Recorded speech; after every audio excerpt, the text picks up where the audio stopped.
नमस्कार। एक्सेल में एक ऐसा फीचर है जो बहुत पावरफुल है, पर अक्सर हम उस पर ध्यान नहीं देते, और वो है व्यू टैब। आज हम इसी को समझने वाले हैं। कभी ऐसा हुआ है कि एक बड़ी सी एक्सेल शीट में काम करते करते खो गए हों, स्क्रॉल करते जा रहे हैं और कॉलम के नाम मतलब हेडर्स ऊपर गायब हो जाते हैं। इतने सारे डेटा को एक साथ समझना वाकई मुश्किल हो जाता है ना? तो इसी मुश्किल का हल है व्यू टैब। एक बात याद रखनी है, ये टैब आपके डेटा को बदलता नहीं है, बिल्कुल नहीं। ये बस इस बात को बदलता है कि आप अपने डेटा को देखते कैसे हैं।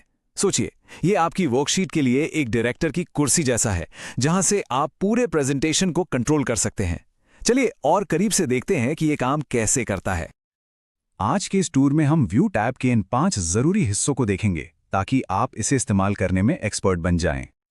चलिए, सबसे पहले बात So करते make हैं sure इसके you hit the control room subscribe की, button and the मतलब bell icon right worksheet next to और it, वर्कबुक so को you don't देखने miss के जो any बेसिक future सिद्धांत हैं updates. उनकी। व्यू टैब का सारा काम बस इस पर टिका है कि आपकी वर्कबुक्स और विंडोज दिखती कैसी हैं। ठीक है, तो अब देखते हैं कि हमारे बेसिक व्यू को कैसे बदला जा सकता है। एक्सेल हमें अपनी वर्कशीट को देखने के 3 बहुत ही जरूरी और अलग-अलग नजरिए देता है, और हां, इनके बीच स्विच करना तो चुटकियों का खेल है। सबसे पहला है नॉर्मल व्यू। ये वो व्यू है जिसे हम रोज इस्तेमाल करते हैं, डेटा डालने के लिए, छोटे मोटे काम करने के लिए। ये एकदम परफेक्ट है। इसके बाद आता है पेज ब्रेक प्रीव्यू। ये बहुत बहुत ही काम का है, खासकर तब जब हमें कुछ प्रिंट करना हो। इससे हम ठीक ठीक देख सकते हैं कि प्रिंट के समय हमारा पेज कहाँ खत्म होगा और दूसरा कहाँ से शुरू होगा। और तीसरा है पेज लेआउट व्यू। ये तो कमाल का है।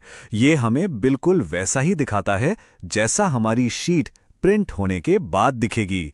रूलर्स, मार्जिन, हेडर, फुटर, सब कुछ साफ साफ नजर आता है। चलिए अब आगे बढ़ते हैं और देखते हैं कि अपने वर्क स्पेस को थोड़ा साफ सुथरा कैसे बनाया जाए। मतलब स्क्रीन से गैर जरूरी चीजें हटाकर सिर्फ काम की चीजों पर फोकस कैसे करें। यह बहुत आसान है। शो ग्रुप में जाकर आप बस एक क्लिक से ruler, grid lines, formula bar और हेडिंग्स जैसी चीजों को जब चाहें दिखा सकते हैं और जब चाहें छिपा सकते हैं, अपनी जरूरत के हिसाब से। इसके अलावा जूम टूल से हमें और भी कंट्रोल मिलता है। जैसे जूम ऑप्शन से आप साइज को अपनी मर्जी से सेट कर सकते हैं।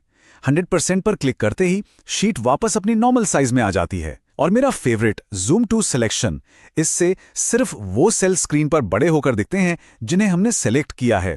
कितना आसान हो जाता है फोकस करना।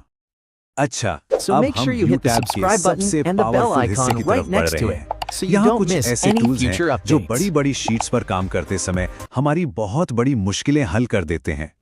सोचिए, आप एक लंबी लिस्ट पर काम कर रहे हैं और बार बार ये देखने के लिए ऊपर स्क्रॉल करना पड़ता है कि किस कॉलम में क्या था। ये बहुत परेशान करने वाला होता है ना? पर इसका एक बहुत ही बढ़िया हल है, और वो हल है फ्रीज पेन्स। करना बस इतना है कि उस सेल को चुनें जो उस रो के ठीक नीचे और उस कॉलम के ठीक दाईं ओर है जिसे आप फ्रीज करना चाहते हैं। फिर फ्रीज पेन्स पर जाकर अपना ऑप्शन चुन लें। इससे क्या होगा, वो रोज और कॉलम्स अपनी जगह पर जम जाएंगे। अब आप कितना भी नीचे स्क्रॉल करें, आपके हेडर्स हमेशा स्क्रीन पर दिखते रहेंगे। अब मान लीजिए कि 2 अलग अलग वर्कबुक्स को कंपेयर करना है। ये थोड़ा मुश्किल काम हो सकता है, पर एक्सेल में इसके लिए भी टूल्स हैं।